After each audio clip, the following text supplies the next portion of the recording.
मैं मनीषा जी आपके पास आज दूसरे स्थान पर आऊंगा। पहले मैं नूर अहमद साहब के पास चलूंगा। नूर अहमद साहब, आपत्तियां क्या हैं? वंदे मातरम क्यों नहीं गाया जा सकता? एक बार जरा सिलसिलेवार समझा दीजिए, फिर बहस आगे ले जाए। देखिए, साफ लफ्जों में मैं कह रहा हूं जी कि देश से प्रेम, देश से मोहब्बत, देश से भाईचारा, देश के लिए मरने की ताकत रखने वाली हमारी कौम है और देश से मोहब्बत करने वाली हम। हमारे हमारे नबी ने फरमाया, वतन की मोहब्बत ईमान का एक हिस्सा है। तो मैं ये समझ सकता हूँ कि वतन कितना अजीज होता है, कितनी अहमियत होती है। ये भारत है, ये हमारी माओ की जन्मभूमि है, ये हमारे अजदाद की जन्मभूमि है। हम इसको फरामोश कभी नहीं कर सकते। लेकिन जब बात आएगी मखलूक की इबादत की, इसी इसी बंदे बंदे मातरम जो एक गीत है, इसमें दो चार लाइनें ऐसी हैं, जैसे जैसे जैसे कहा गया कि दुर्गा, जैसे कहा गया देवी, जैसे सर्व शक्ति कहा गया उसको। तो मैं इसको मखलूक मानता हूं और हमारा अकीदा ये है, हमारा अकीदा हम आरएसएस और भारतीय जनता पार्टी के कार्यकर्ताओं और नेताओं की तरह अपनी अपने अपने अकीदे को दूसरे पर हम थोपने वाले लोगों में से नहीं है। हम बहुत खुल करके ये बात बोलना चाहते हैं, ये अकीदा हमारा है कि जमीन, आसमान, चांद, सूरज, दरिया और दरख्त, जो भी कुछ है दुनिया में, ये सब हमारे परवरदिगार ने, अल्लाह ने, खुदा ने बनाया है इसको। ये तो लगभग मैंने बहुत सारे धर्मों के लोगों से सुना है कि ईश्वर एक ही है, लेकिन और इबादत भी ईश्वर की होती है।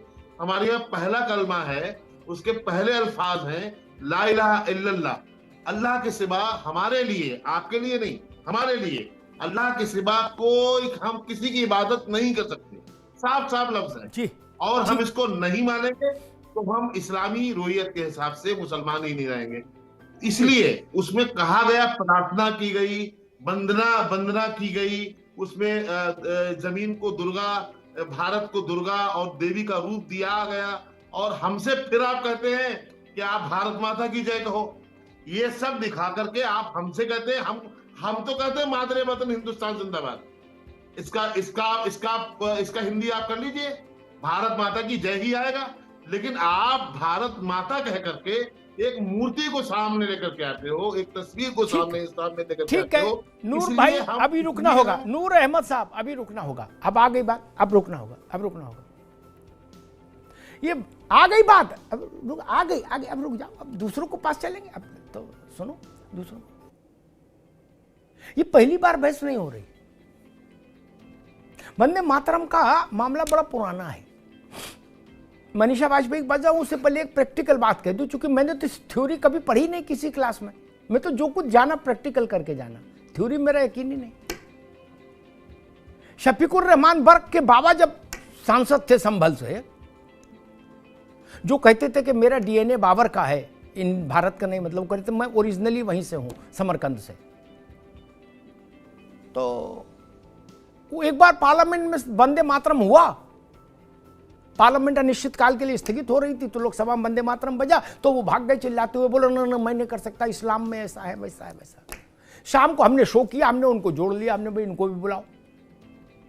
मैंने उनसे कहा आप किसी के सामने नहीं झुकते? बोले अल्लाह के अलावा किसी के सामने नहीं झुकते। तब वो मायावती की पार्टी से एमपी थे। मैंने मायावती जी से हाथ मिलाते हो? नहीं। मैंने आधी कमर बेंड होती है कि नहीं? हाँ होती है। उसके बिना तो एंट्री नहीं होगी। जूता चप्पल उतार के मोजा बाहर जाते हो? हाँ जी। ऐसे करते जाते हो अंदर? हाँ जी। तो ये क्या है?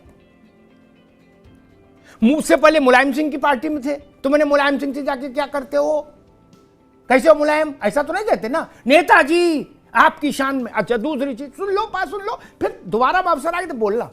दूसरी चीज, कहा मुसलमान झुके किसी की इबादत नहीं कर सकता। मटका पीर शाह, घोड़े वाले शफक शाह, फला दरगाह, फला दरगाह, फला शरीफ, अजमेर शरीफ, कलियर शरीफ, वहां क्या हो रहा है? बहुत दरगाह में चूम रहे हो ना? दरगाह धोई जा रही है जिस पानी से, उस पानी को लाके बोतल में रख के आवे जमजम कर रहे हो ना, वो मूर्ति पूजा नहीं है। घोड़े वाले शहर में जाके वही कर रहे हो ना। हमने तो होठों से चौखट चूमते देखा है। हमको लिखा पढ़ी वाले आदमी नहीं, हम तो जितना आंख से देखते उतने बोलते भैया। वो प्रजाति दूसरी है जो लिखा पढ़ी में बोलती। हमने तो जितना आंख से देखा उतना। अजमेर चले जाइए, पानी के लिए मार है। बोले गरीब नवाज को धोया गया इनसे, बोले हमको भी दो तुम्हें हमारी कसम। वो क्या है? उन्हीं के अस्थियां हैं ना वहां। निजामुद्दीन में क्या है जहां कव्वाली गाते हो, वहां क्या है? वहां मूर्त नहीं है। किस पर चादर चढ़ रही है? किस पर मंत्र आपके आयतें पढ़ी जा रही हैं? किस पर? क्या है वहां?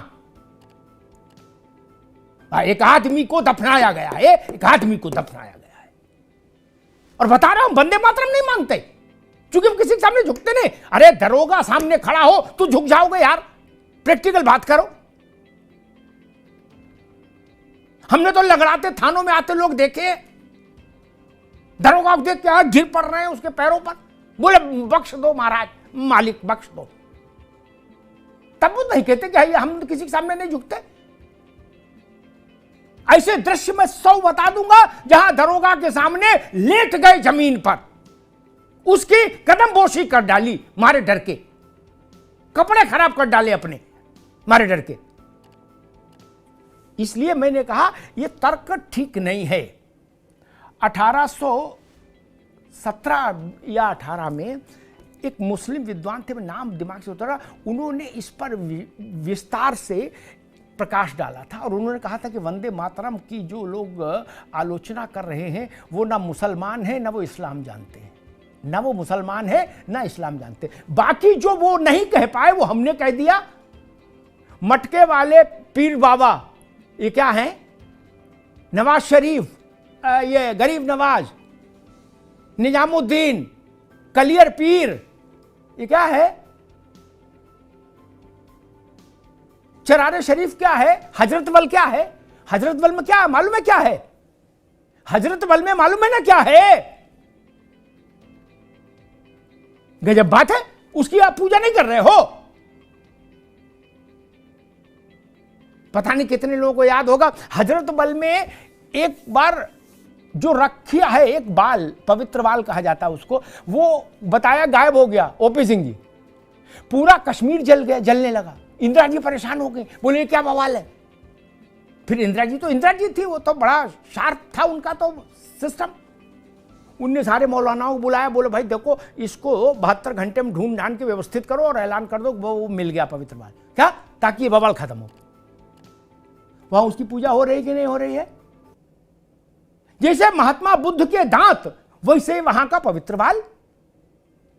डबल स्टैंडर्ड न रखो महाराज। खैर, मनीषा वाजपेयी जी, योगी आदित्यनाथ ने 2 बातें बड़ी कही। एक तो उन्होंने कहा कोई भी शैक्षणिक संस्थान होगा उसमें वंदे मातरम का गायन अनिवार्य होगा, एक। और दूसरा उन्होंने कहा जिन्ना की मानसिकता जो भी इस दौर में प्रचारित प्रसारित करना चाहेगा उसको वहां तक जाने की अनुमति नहीं दे सकता इस देश। इस बार उस वक्त से पहले 6 फुट का गड्ढा खोद दो और